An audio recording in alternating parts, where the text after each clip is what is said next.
Hello everyone, this is Ashish Garg. Chemistry time channel में आपका स्वागत है। आज वाली क्लास में अपन स्ट्रक्चरल आइसोमेरिज्म का लेक्चर नंबर 2, जिसमें अपन डिस्कस करने वाले हैं फंक्शनल आइसोमेरिज्म एंड मेटामर्स के बारे में अपन डिस्कस करने वाले हैं। सुनिएगा बच्चा, सबसे पहले अपन बात करते हैं फंक्शनल आइसोमर होते क्या हैं। जैसे कि लास्ट लेक्चर में अपन ने पढ़ा था, स्ट्रक्चरल आइसोमर को 6 कैटेगरीज में बांटा गया है। One is chain isomer, one is position isomer, one is ring chain isomer, one is functional isomer, one is metamer and another one is tautomer. Right sir. Functional isomer का बच्चा definition क्या होता है? जैसा कि आप जानते हैं कि ये फंक्शनल आइसोमेरिज्म या फंक्शनल आइसोमर स्ट्रक्चरल आइसोमर के अंडर आता है। मतलब जो डेफिनेशन स्ट्रक्चरल आइसोमर के लिए वैलिड है वो डेफिनेशन फंक्शनल आइसोमर के लिए भी वैलिड होगी। मींस ऐसा पेयर ऑफ कंपाउंड जिनका मोलिकुलर फॉर्मूला सेम रहता है। This is first point. Second point, DBU बच्चा आपका सेम रहता है and different IUPAC nomenclature, different IUPAC nomenclature, ऐसे कंपाउंड्स को तो अपन स्ट्रक्चरल आइसोमर बोलते हैं। बट फंक्शनल आइसोमर में क्या डिफरेंस रहता है, सुनिएगा प्लीज बच्चा।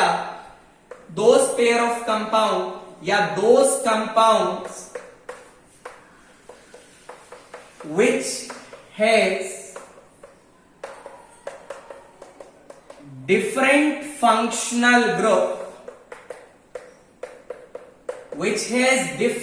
functional groups present। बच्चा ऐसे कंपाउंड्स जिनका मोलिकुलर फॉर्मूला सेम है, जिनका डीबीयू सेम है, जिनका आईयूपीएसी नोमेनक्लेचर अलग है, बट डिफरेंस कहां पे है? फंक्शनल ग्रुप जो है आपके पास वो आपको क्या नजर आएंगे? डिफरेंट नजर आने वाले हैं। Right sir. फंक्शनल आइसोमर में हम बहुत सारी कैटेगरी पढ़ने वाले हैं। पहले कैटेगरी का मैं बात कर रहा हूं, सुनिएगा बेटा। मान लीजिए बेटा आपके पास जो जनरल फॉर्मूला दिया है that is CnH2n plus 2 oxygen. This is the general formula that is given to you. सुनिएगा बच्चा, यदि मैं n का वैल्यू 2 फीड करता हूं, what I will get basically that is C2, it is H6O. right? ये जो फॉर्मूला आया, इससे क्या क्या पॉसिबिलिटी आप बना सकते हैं, ये बहुत ज्यादा मैटर करता है बच्चा। इस फॉर्मूले से आप लोग अल्कोहल बना सकते हैं, या फिर इस फॉर्मूले से आप लोग ईथर बना सकते हैं।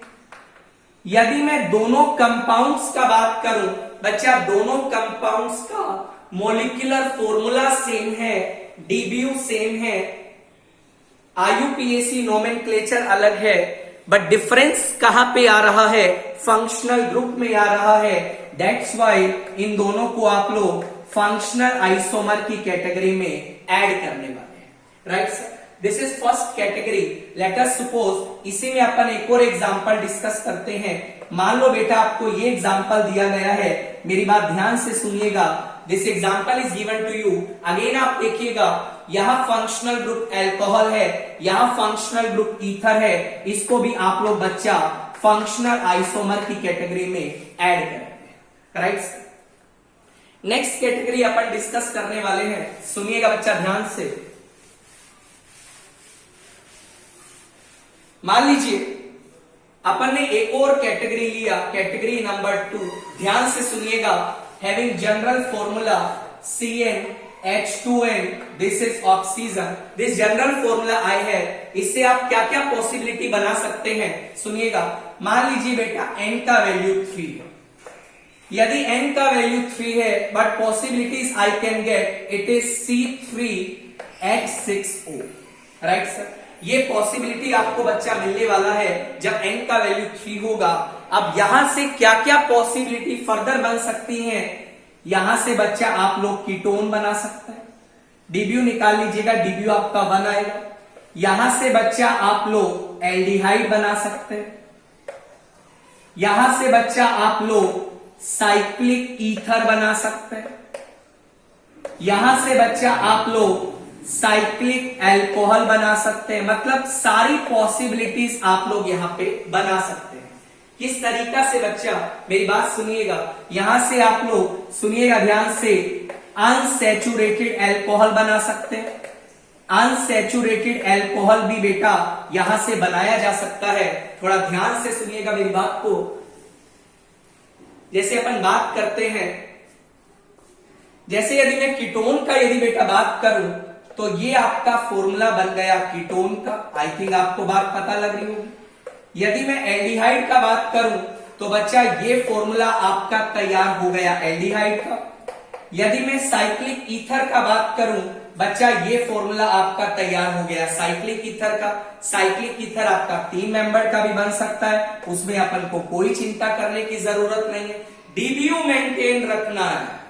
साइक्लिक अल्कोहल का यदि मैं बात करूं बेटा, आप लोग साइक्लिक अल्कोहल भी बना सकते हैं, डीबीयू सब में आपको 1 दिखाई दे रहा है। अनसैचुरेटेड अल्कोहल का बात करूं तो बच्चा आप लोग इसमें अनसैचुरेटेड अल्कोहल भी बना सकते हैं। यदि आपसे पूछा गया इन दोनों में बच्चा रिलेशन बताइए, आप क्या टिक करके आएंगे बेटा? आप लोग फंक्शनल आइसोमर टिक करके आने वाले हैं। मान लीजिए आपसे पूछा गया 1 और 4 में रिलेशन बताइए। अगेन ऐसे पेयर ऑफ कंपाउंड जिनका मॉलिक्यूलर फॉर्मूला सेम है बट फंक्शनल ग्रुप अलग है, तो आप बच्चा इसको क्या टिक करके आएंगे? फंक्शनल आइसोमर की कैटेगरी में रखने वाले हैं। Right sir. आधे बच्चों के दिमाग में डाउट आ सकता है, सर यदि 1 और 4 को कंपैरिजन करें तो ये तो हमें रिंग चेन आइसोमर भी दिखाई दे रहा है। ध्यान रखिएगा, फंक्शनल ग्रुप को, फंक्शनल आइसोमर को सबसे पहले देखेंगे। यदि ऑप्शन में फंक्शनल आइसोमर नहीं दिया है तभी आप लोग रिंग चेन आइसोमर को टिक करके आएंगे। Right sir. सबसे पहले स्ट्रक्चरल आइसोमेरिज्म में जो प्रायोरिटी आपको देना है that is functional isomer. Right sir. तीसरा कैटेगरी अपन डिस्कस करने वाले हैं, मेरी बात सुनिएगा ध्यान से। जनरल फॉर्मूला मैं आपके सामने लिखने जा रहा हूं, that is CN H2NO2। This is the general formula जिसकी अपन बात कर रहे हैं। मान लीजिए बेटा n का वैल्यू आपके पास 3 दिया है, कुछ भी मान सकते हैं वैसे तो, 3 वैल्यू दिया है, सुनिएगा ध्यान से। तो ये बन जाएगा it is C3H6O2। I think आपको बात समझ आ रहा होगा। यदि अपन डीबीयू वगैरह का बात करें तो बच्चा यहां पे आप डीबीयू निकाल सकते हैं, लिंक आपको डिस्क्रिप्शन में मिल जाएगा। डीबीयू इसका होगा 1। Right sir. क्या क्या पॉसिबिलिटी बन सकती है सुनिएगा ध्यान से बच्चा। यहां से आप लोग क्या कर सकते हैं, डीबीयू 1 है, आप कार्बोक्सिलिक एसिड बना सकते हैं। आप लोग बच्चा इससे एस्टर भी बना सकते हैं, एस्टर भी बनाया जा सकता है। आप लोग बच्चा इससे साइक्लिक ईथर भी बना सकते हैं। सुनिएगा प्लीज, साइक्लिक एस्टर भी, साइक्लिक एस्टर तो नहीं बनेगा, आप कुछ इस तरीका से भी कंपाउंड बना सकते हैं। बेसिकली करना क्या है, आपको डीबीयू को मेंटेन करके रखना है। Right sir. So many possibilities आई है। एग्जामिनर ने पूछा बेटा इन दोनों में रिलेशन बताइए, आप लोग क्या टिक करके आएंगे? These are the functional isomer of each other. तो बेसिकली फंक्शनल आइसोमर का definition is very simple. molecular formula DBU is same, IUPAC nomenclature is different as well as there are different functional group that are present. Right sir. आगे देखिएगा बच्चा ध्यान से। चौथा category अपन discuss करने वाले हैं, मेरी बात ध्यान से सुनिएगा। Cyanides and isocyanides, cyanides and isocyanides are in the category of functional isomer। बच्चा मान लीजिए आपको ये सिनेरियो दिया गया है, मेरी बात ध्यान से सुनिएगा बेटा। CH2CN दिया है, दूसरा आपको दिया है CH3CH2NC आपको दिया है। जब भी कार्बन चेन N से डायरेक्टली लिंक है, इसको आप लोग बच्चा आइसोसाइनाइड का नाम देते हैं। ध्यान से मेरी बात सुनिएगा, जब भी एक कार्बन से लिंक है, इसको बच्चा आप लोग साइनाइड का नाम देते हैं। जब भी आपको साइनाइड और आइसोसाइनाइड दिखाई दे, ध्यान रखना दोनों में जो रिलेशन होगा that is nothing, these are functional isomer of each other. ये आपका कैटेगरी नंबर हुआ 4। उसके बाद अपन कैटेगरी 5 पे चलते हैं, मेरी बात सुनिएगा। Nitro and nitrito are in the category of functional isomer। बच्चा नाइट्रो ग्रुप और नाइट्राइटो जो होते हैं आपके, वो भी आपके फंक्शनल आइसोमर की कैटेगरी में आते हैं। जैसे एग्जांपल मैं आपको बता देता हूं, मान लीजिए बेटा आपको ये दिया है, कार्बन चेन यदि डायरेक्टली नाइट्रोजन से लिंक है, इसको आप लोग बोलेंगे नाइट्रो। और यदि बच्चा कार्बन चेन ऑक्सीजन से लिंक है, इसको आप क्या बोलेंगे बेटा, इसको आप बोलेंगे नाइट्राइटो। ध्यान रखना नाइट्रो एंड नाइट्राइटो जो होते हैं वो किस कैटेगरी में आते हैं बच्चा, ये दोनों किस में आते हैं, ध्यान से सुनिएगा, these are in the category of functional isomer. ये आपका कैटेगरी नंबर हुआ 5। आगे बढ़ते हैं बेटा, ध्यान से सुनिएगा मेरी बात को।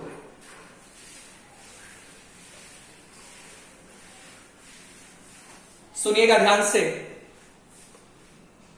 उसके बाद अपन चलते हैं डिफरेंट डिग्री ऑफ अमाइंस।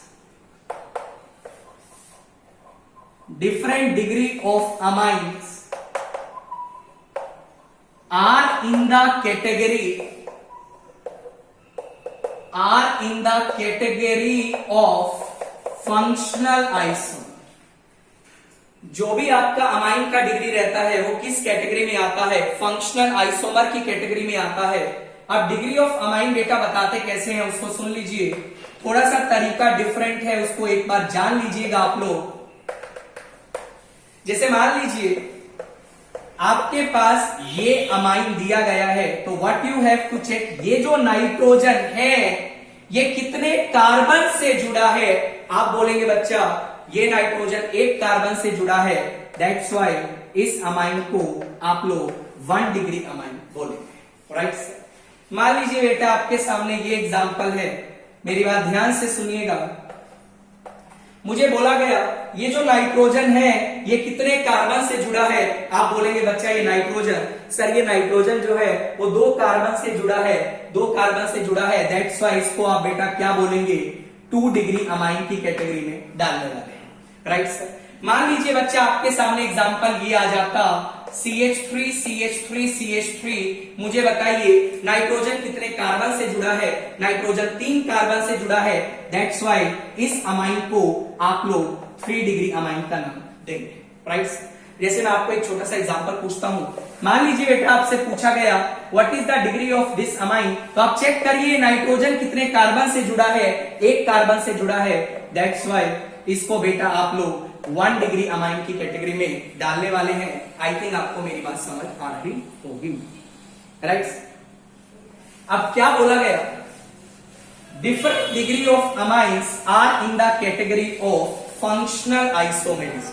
जैसे मान लीजिए बेटा आपसे ये सवाल पूछा गया, मेरी बात ध्यान से सुनिएगा, CH2 CH2 NH2, this is CH3, this is NH, CH2 CH3, और एक आपको ये एग्जांपल दिया, राइट सर।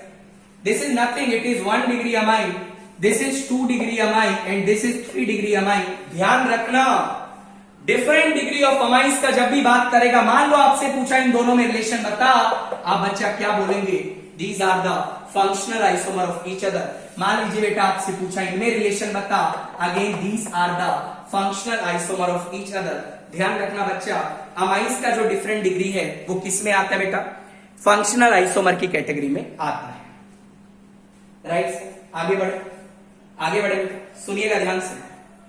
उसके बाद पॉइंट नेक्स्ट कैटेगरी देखिएगा, different degree of amide are also in the category of functional isomer. यदि मैं अमाइड का भी डिफरेंट डिग्री लेता हूं तो बच्चा डिफरेंट डिग्री ऑफ अमाइड्स भी किस कैटेगरी में आता है? फंक्शनल आइसोमर की कैटेगरी में आता है। मेरी बात समझिएगा ध्यान से। मान लीजिए बच्चा आपको ये एग्जांपल दिया गया, आप ये बताइए नाइट्रोजन कितने कार्बन से जुड़ा है? बच्चा एक कार्बन से जुड़ा है। दैट्स वाई इस अमाइड को बच्चा आप लोग क्या बोलेंगे? This amide is nothing, it is 1 degree amide. और मान लो मैंने आपको एग्जांपल दिया बेटा CH3 C double bond O NH, यहां पे CH3 लगा है, ये नाइट्रोजन कितने कार्बन से जुड़ा है? बेटा ये नाइट्रोजन 2 कार्बन से जुड़ा है। दैट्स वाई इसको आप लोग क्या बोलने वाले हैं? 2 डिग्री अमाइड का नाम देने वाले हैं। Right sir. एग्जामिनर ने पूछा मुझे बताइए दोनों में रिलेशन क्या है? ध्यान रखना, different degree of amides are in the category of functional isomer. Right sir, ये भी आपको ध्यान रखना है। अमाइड्स का यदि डिफरेंट डिग्री आपसे पूछा जाए, ये भी बच्चा किस कैटेगरी में आएगा? फंक्शनल आइसोमर की कैटेगरी में आने वाला है। आगे बढ़े बच्चा, सुनिए। नेक्स्ट कैटेगरी आपके पास है, सुनिएगा ध्यान से, amides and oxides. Oxides are also in the category of functional isomer. Oxide क्या होते हैं उसका भी डिस्कशन कर लेते हैं। मान लीजिए बेटा आपको ये एग्जांपल दिया है, ये आपका अमाइड है, और दूसरा एग्जांपल बेटा आपको ये दिया है। मेरी बात ध्यान से समझिएगा प्लीज।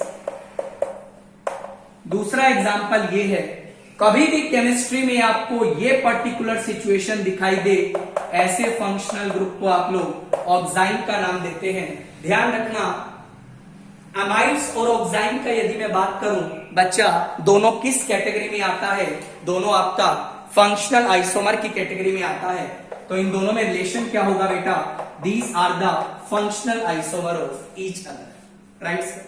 नेक्स्ट पॉइंट और लास्ट पॉइंट देखिएगा बच्चा, ध्यान से सुनिएगा। लास्ट कैटेगरी है alcohols and phenols are also in the category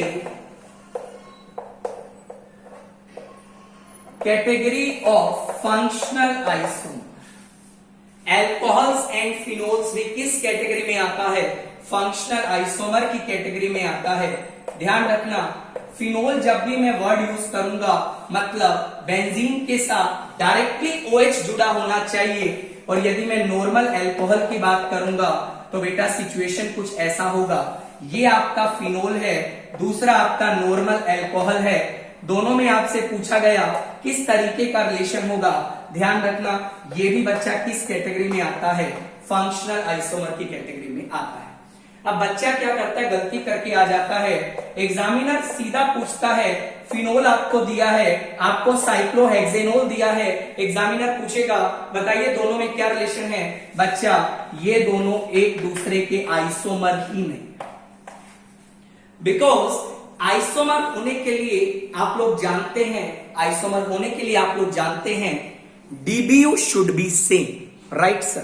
This is the reason these are not isomers of each other. So this is all about your functional isomerism। और last isomer, structural में tautomer बाकी है, उसको अपन अलग से पढ़ने वाले हैं। सबसे पहले मेटामर अपन स्टडी करेंगे। तो मेटामर के बारे में एक बार देख लेते हैं बच्चा, मेरी बात ध्यान से सुनिएगा। मेटामर्स की मैं बात कर लेता हूं। सबसे पहले they have the same molecular formula, they have same molecular formula, same functional group, but different alkyl groups, different alkyl groups are attached, different alkyl groups are attached around any polyvalent atom, or group. बच्चा आपको क्या बोला गया definition में?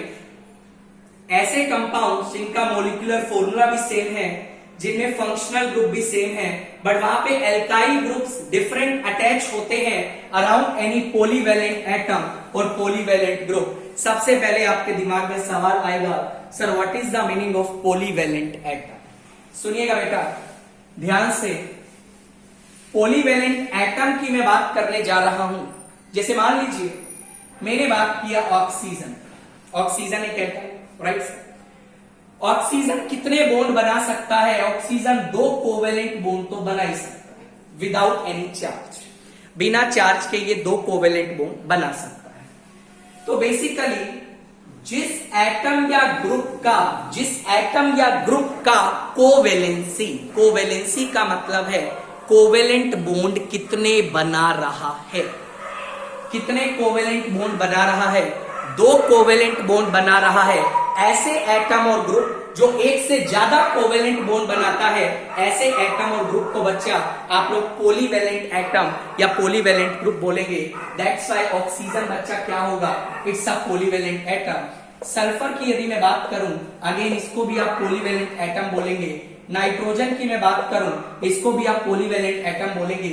यदि मैं halogen की बात करता हूं, ध्यान दीजिएगा, हेलोजन कितने बॉन्ड बनाता है? हेलोजन एक ही बॉन्ड बनाता है. ऑर्गेनिक केमिस्ट्री में जब मैं बात करता हूं, इसको बच्चा आप लोग पॉलीवैलेंट एटम की कैटेगरी में नहीं डालेंगे. मान लीजिए बेटा आपसे पूछा गया C डबल बॉन्ड O, ये आपके पास कीटोन दिखाई दे रहा है. एक बॉन्ड यहां से बनाएगा, एक बॉन्ड यहां से बनाएगा. दैट्स व्हाई इसको आप लोग पॉलीवैलेंट ग्रुप का नाम देने वाले हैं. मान लीजिए बच्चा आपको बोला गया C double bond OH, carboxylic acid group कितने बॉन्ड्स बना सकता है? एक बॉन्ड बना सकता है. इसको पॉलीवैलेंट नहीं बोला जाएगा. यदि मैं इसका बात करता हूं, एक बॉन्ड राइट से बनाएगा, एक बॉन्ड लेफ्ट से बनाएगा, इसको भी बेटा आप पॉलीवैलेंट ग्रुप बोलेंगे. यदि मान लीजिए मैं इसका बात करता हूं, अगेन आप बोलेंगे एक बॉन्ड राइट से बनाएगा, एक लेफ्ट से बनाएगा, इसको भी आप लोग बेटा क्या बोलेंगे? पॉलीवैलेंट ग्रुप बोलने वाले हैं, राइट? आगे देखिएगा बच्चा, कुछ और एटम्स और ग्रुप का बात करते हैं. सुनिएगा ध्यान से. यदि मैं बात करता हूं COCl का, बच्चा ये एक ही बॉन्ड बना सकता है, इसको पॉलीवैलेंट नहीं बोलेंगे. यदि मैं आपसे पूछूं, that is let us suppose CHO aldehyde का एक ही बॉन्ड बना सकता है, इसको आप पॉलीवैलेंट नहीं बोलेंगे. यदि मैं आपसे पूछूं CONH2 का, बेटा एक ही बॉन्ड बना सकता है, पॉलीवैलेंट नहीं बोलेंगे. यदि मैं आपसे ये बोल दूं एक बॉन्ड यहां से बनाएगा, 2 बॉन्ड यहां से बनाएगा, इसको आप लोग क्या बोलेंगे बेटा? पॉलीवैलेंट ग्रुप बोलने वाले हैं, राइट? तो पॉलीवैलेंट एटम और ग्रुप पहचानना बहुत जरूरी है. ध्यान रखिएगा, this is the first and the most important point. उसके बाद देखिएगा बच्चा मैं क्या कहना चाहता हूं, उसको अपन को समझना बहुत जरूरी है. मेरी बात सुनिएगा ध्यान से. मान लीजिए बेटा आपको ये दिया exam,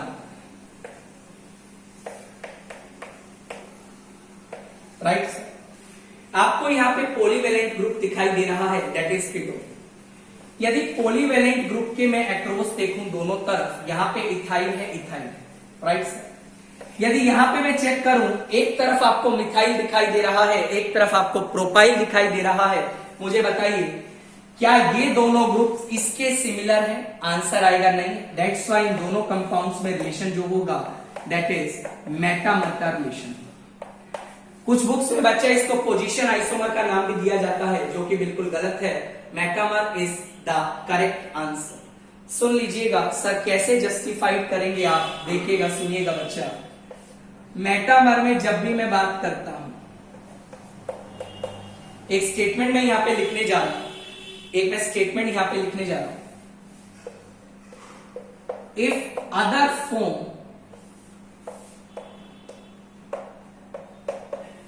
gets formed with breaking of carbon bond, then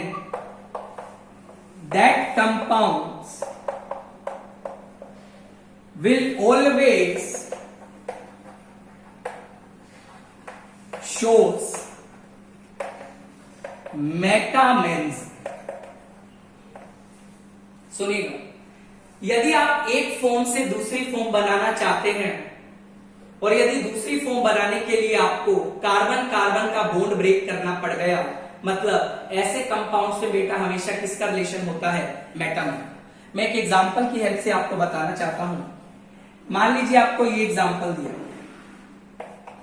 एक बात बता, यदि मैं इन दोनों में बात करूं, क्या इसमें मेटामर का रिलेशन होगा? मेरी बात ध्यान से सुनियो बेटा।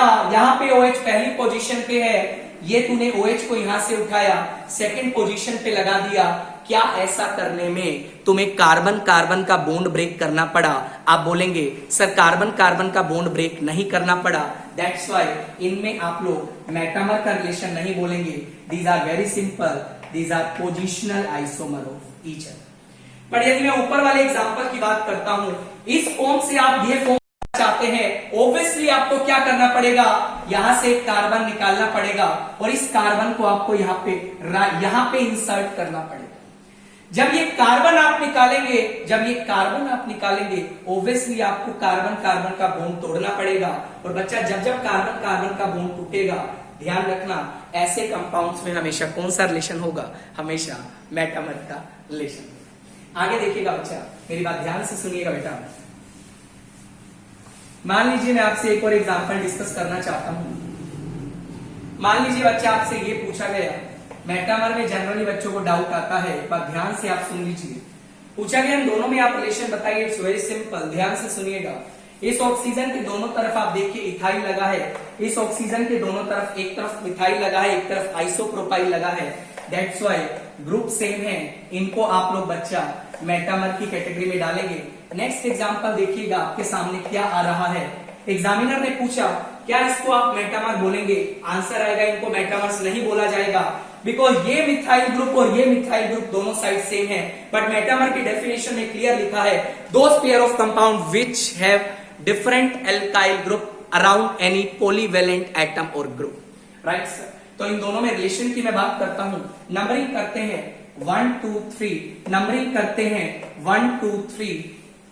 ये जो आपका ग्रुप है जिसको आप मिथोक्सी ग्रुप का नाम देते हैं, उसकी पोजीशन में आपको डिफरेंस दिखाई दे रहा है। दैट्स व्हाई बच्चा इन दोनों में जो रिलेशन होगा, these are the positional isomer of each other. मान लीजिए बेटा आपसे ये एग्जांपल पूछा गया, मेरी बात ध्यान से सुनिएगा। आपसे पूछा गया बताइए इन दोनों में क्या रिलेशन होगा। अगेन आपको दिखाई दे रहा है these two compounds are nothing, these are the metamers of each other. इस तरीका से आप लोग क्या कर सकते हैं? मेटामर्स के बारे में टिक कर सकते हैं। कुछ एक दो और स्टैंडर्ड एग्जांपल मैं आपके सामने डिस्कस करना चाहूंगा, मेरी बात ध्यान से सुनिएगा बेटा। जैसे मान लीजिए आपको बोला गया, सुनिएगा ध्यान से थोड़ा, CH3C double bond OCH2CH3, CH3CH2C double bond OCH। Examiner ने आपसे पूछा गया बताइए इन दोनों में क्या रिलेशन होगा। मेरी बात ध्यान से सुनिएगा। ये आपका पॉलीवेलेंट फंक्शनल ग्रुप बेटा आपको दिखाई दे रहा है। एक तरफ इथाइल लगा है जो कार्बन से जुड़ा है, इस तरफ इथाइल लगा है जो ऑक्सीजन से जुड़ा है। ध्यान रखना, ध्यान रखना, ध्यान रखना। मैंने बोला मेटामर के डेफिनेशन में एक पॉइंट आप याद रखिएगा, एक फॉर्म से दूसरी फॉर्म बनाने के लिए यदि कार्बन कार्बन का बॉन्ड आपको ब्रेक करना पड़ गया, हमेशा उसको क्या बोलेगा? मेटामर बोलेगा। यदि इस फॉर्म से ये फॉर्म बनाना चाहता है, ऑब्वियसली तुझे इसको यहां से निकालना पड़ेगा, और यदि यहां से इसको निकालेगा, इसका मतलब तुझे बॉन्ड ब्रेकिंग करना पड़ा। और जब जब बॉन्ड ब्रेकिंग करना पड़ेगा, ऐसे कंपाउंड्स में आप लोग बेटा क्या रिलेशन बोलेंगे? मेटामर का रिलेशन बोलेंगे। गलती मत करके आइएगा, मेरी बात ध्यान से सुनिएगा। नेक्स्ट एग्जांपल आपके सामने आ रहा है, मेरी बात ध्यान से सुनिएगा बेटा। मान लीजिए आपसे ये एग्जांपल दिया गया है, सुनिएगा ध्यान से। दूसरा एग्जांपल आपको ये दिया गया है, ध्यान से सुनिएगा बेटा। मान लीजिए एग्जामिनर ने आपसे पूछा इन दोनों में आपका क्या रिलेशन है। ध्यान रखना डीब्यू वगैरह ईच एंड एवरीथिंग, इससे बच्चा यहाँ पे गलती कर देता है। यस सर, दोनों ग्रुप्स डिफरेंट हैं, ये मेटामर होंगे, मेटामर होंगे। बच्चा these are not metamer, These are functional isomer of each other. What's the reason? यहाँ आपके पास फिनोलिक ग्रुप दिखाई दे रहा है, यहाँ आपके पास नॉर्मल अल्कोहल दिखाई दे रहा है। और मैंने स्ट्रिक्टली आपको एक बात बोला था, क्या बात बोला था बेटा, कि मेटामर्स का जो फंक्शनल ग्रुप होता है मेटामर्स में, दैट शुड बी सेम। ध्यान रखना, it's a very important example. These are the functional isomer of each other. और लास्ट एग्जांपल की तरफ मैं बढ़ रहा हूं, सुनिएगा मेरी बात को, लास्ट एग्जांपल की तरफ मैं मूव कर रहा हूं। मान लीजिए बेटा आपसे पूछा गया, I have these two example, मेरी बात ध्यान से सुनिएगा, आपको ये दो एग्जांपल बेटा दिए गए हैं और आपसे पूछा गया दोनों में रिलेशन बताइए। कुछ ऐसा लगता है सर ग्रुपिंग तो सेम दिखाई दे रहा है, नहीं, ये जो फिनाइल रिंग जुड़ी है ये कार्बन से जुड़ी है, यहां फिनाइल रिंग ऑक्सीजन से जुड़ी है। ध्यान रखना, यहां से यदि वहां जाना है आपको इस बॉन्ड को यहां से ब्रेक करना पड़ेगा, और जब कार्बन का बॉन्ड ब्रेक करना पड़ गया, ऐसे कंपाउंड्स में रिलेशन हमेशा कैसा होता है, मेटामर का रिलेशन होता है। So this is all about your functional isomer and metamers, right sir? Next class में अपन टोटोमेरिज्म के बारे में डिस्कस करने वाले हैं। उम्मीद करता हूं आपको वीडियो काफी अच्छा लगा होगा। वीडियो अच्छा लगा तो चैनल को लाइक करिएगा, सब्सक्राइब करना मत भूलिएगा, दोस्तों के बीच में शेयर करिएगा। अपना ध्यान रखिए बच्चा, टेक केयर, बाय।